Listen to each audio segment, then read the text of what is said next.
The definition of a thug is any person who uses violence or brutality. You wanna be a thug? The definition of mentality: the attitude toward life, toward society, or one's intellectual capacity. Life ain't easy.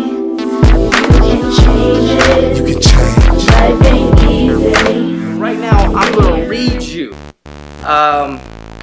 basically from the book, Thug Mentality Exposed, about an inmate that we had named Steve. And Steve was 18 years old when he came to us. And he came to us for murder. And he was what many would call a sociopath.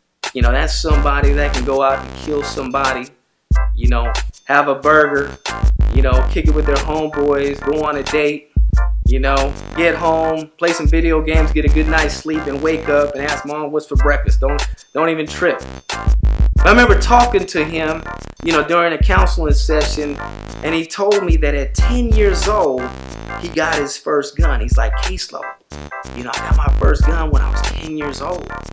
And he said, when I had that gun, he said, man, I felt like nobody in the hood could fade me.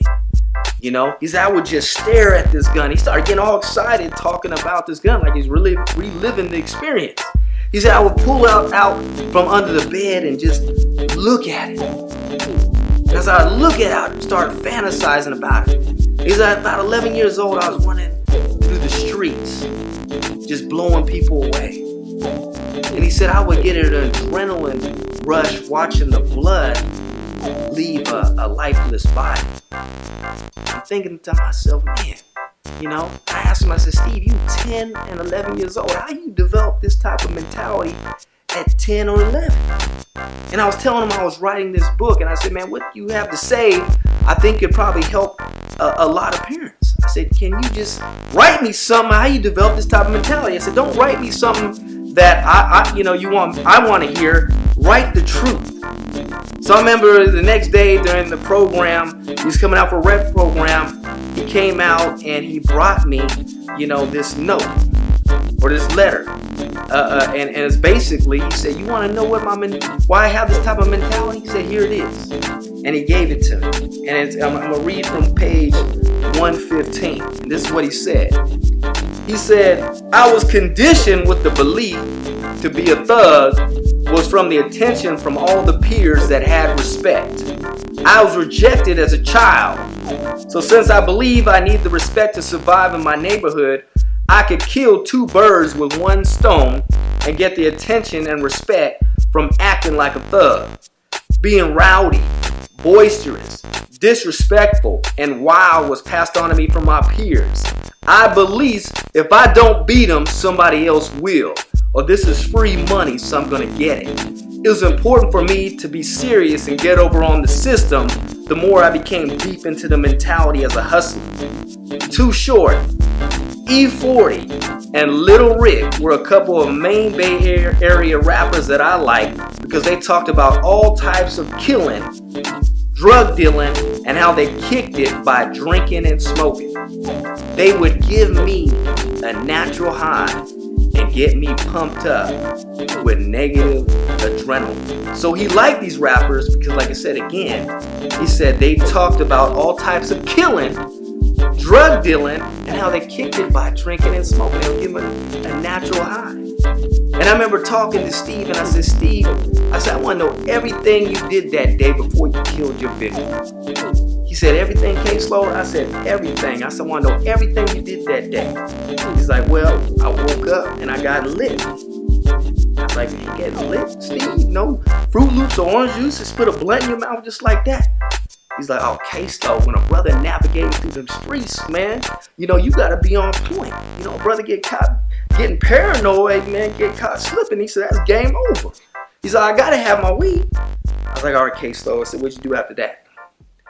He said, started getting real animated. He said, oh, K-Slow, I put on the gangster music. You know, what type of music? Snoop Dogg, Tupac, all that. I said, why you put on that music? He said, K-Slow, when I put on that music, I feel like I'm way up here and my enemies is way down there. It's like whatever they talking about doing, I feel like I could do. They talking about slanging, I feel like I could slang. If they talking about jacking, I feel like I could jack. If they talking about pimping, I feel like I could pimp. If they talking about killing, I feel like I could kill. He said, K-Slo, it's like their words become my words. And whatever they talking about doing, I feel like I could do. I was like, man, that's powerful. So I want y'all to remember that later on. He says, whatever they talking about doing, I feel I can do. You know, the Bible says life and death are in the power of the tongue. Okay? But I remember talking to Steve, and I said, Steve, what'd you do after that? He said, okay, K-Slo, I just jetted out into the streets. He told me that he seen his victim, without hesitation killed him, and then shot a witness. And Steve came to our institution, a real bright individual. You know, got his high school diploma, I believe he even got his AA degree, had the highest paying job on the unit as a laundryman, making 25 cents an hour. You know, that's balling, in, like I said, within the institution, 25 cents an hour.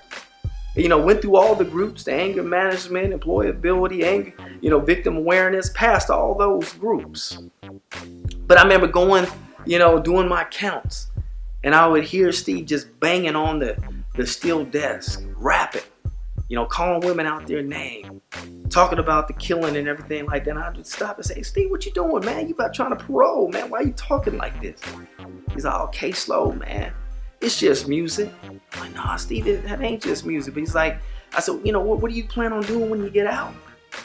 Well, you know, I'm gonna go out there, you know, do my thing, get my job, go to school and stuff. But you know, I'm straight, basically, you know. And like I said, I ain't gonna lie to you, you know, but I'm gonna do some good and everything. But he's like, it had a hold on him, and he would acknowledge that. He said, man, this street life is just who I am. It just got a hold on me. Well, Steve eventually got out, you know, and went back to his same street occupation. And, you know, sadly, a couple years ago, he was coming outside a club, got shot in the leg and bled to death on the way to the hospital. And I can't tell you how many stories I got like that for you. You know, unfortunately,